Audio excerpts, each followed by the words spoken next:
আজ জগদ্ধাত্রী পুজোর বিজয়া দশমী। সেই বিজয়া দশমী উপলক্ষে দেখতে পাচ্ছেন খই, চিড়ে, দই, চিনি, মিষ্টি, ফল দিয়ে সেই দধিকর্মা মাখা হচ্ছে। সেই প্রসাদ খাওয়ার জন্য সবাই ভিড় করেছে, আনন্দ করছেন। দেখুন নাচছে প্রসাদ খাওয়ার জন্য। এই যে পুজো প্যান্ডেলটা দেখছেন সেটা হচ্ছে কল্যাণী গসপেটে পুজো। প্রতি বছর এখানে পুজো হয়। পাড়ার সবাই মিলে মিলিত হন। পুজোর প্যান্ডেল কেটে যায় তারা জানেই না, বুঝতেই পারে না। তাই আজকে বিজয়া দশমীর প্রসাদ খাওয়ার ভিড় হয়েছে।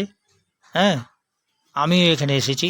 এখানে এসে সেই ছবিগুলো তুলে আপনাদের দেখাচ্ছি। যেই ছবিগুলো আমার কাছে ভালো লাগে সেই ছবিগুলো তুলেই আপনাদের দেখাই।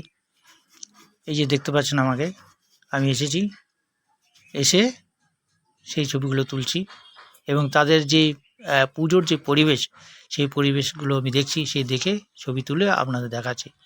আর জগদ্ধাত্রী পুজোর